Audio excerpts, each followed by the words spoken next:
The landscape of downtown Greensboro is changing once again. This time it's not a big building under construction. No, it's open space. This is the future home of LeBauer Park, where you'll find a children's area, a performance area, a dog park, and plenty of green space.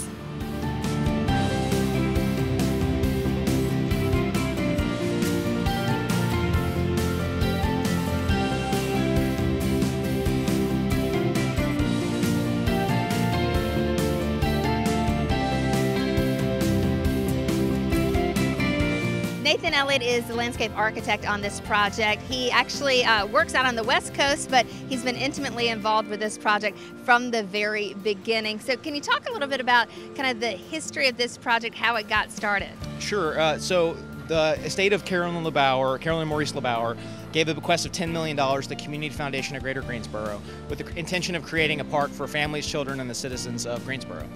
So we were involved, we were solicited for originally master plan services. We weren't selected, but we were brought back into it for the second round, which is schematic design and the kind of the actual resolution of how to build the park. And so our firm actually does this kind of work all across the country. Like you said, I'm based in the West Coast, but we do urban parks anywhere from the Southwest to the Pacific Northwest, all the way to the East Coast. Really with the intent of trying to transform downtowns, both aesthetically and economically, by improving open space. Okay, and it's going to be a big improvement. Right now, it doesn't look like a whole lot, but that's going to change, and change rapidly. Yeah, so we're in the middle of, we just started construction. They're doing mass excavation and grading right now. We'll start with site utilities in probably about 2 weeks. We're hoping that by the end of the summer, beginning of the fall, that we'll have some of the major structures like the food and beverage pavilions and the performance pavilion will be completed.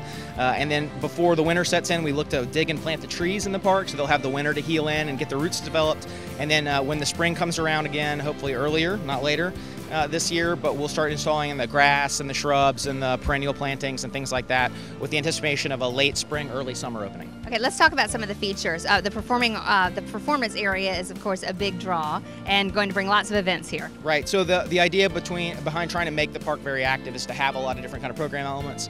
So of course we're trying to improve on Festival Park and the things that were happening there. You've got the Beach Music Festival. You've got a couple other things. So there's a 17,000 square foot event lawn with a performance pavilion on the end that'll be set up to accommodate a wide range of kind of festival and event infrastructure, lighting, power, things like that. We'll also have some overflow event spaces on the edges of there that'll accommodate, we think, probably 3,500 to maybe 5,000 people for a big event. There's also going to be food and beverage outposts, so some small pavilions where you can grab some light fare when you come to have lunch in the park or spend your afternoon. There's going to be an interactive water feature and a children's garden, which I think will be really exciting.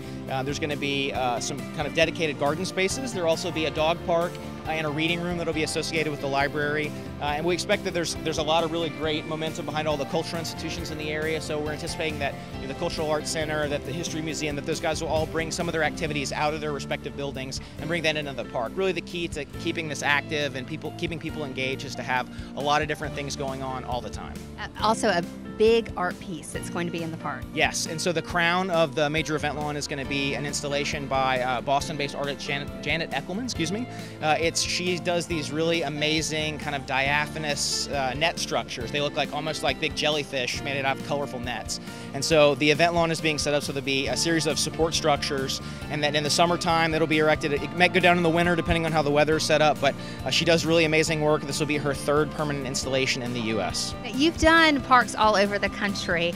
To see this one coming together, I mean, how is this one special? How is the community involvement different? What makes this a great project? Well, one, I think that one of the really amazing things is how the city has really come together. We're kind of working with a lot of different city agencies, a lot of different stakeholders, from the Cultural Museum, the Cultural Center, to the History Museum, the library. Everyone's really kind of gotten over their own issues or their own sort of druthers about how they'd like their, the edges of their buildings to be addressed, and really chipped in for the bigger vision of the park. It's a really, really amazing project. This is very rare that people spend this much money on open space projects, and I think it's going to be a really huge boon to the city of Greensboro. You can't really explore the park until spring of 2016. So right now, the best way to keep up with what's going on is to follow them on Facebook. It's facebook.com/LeBauer Park.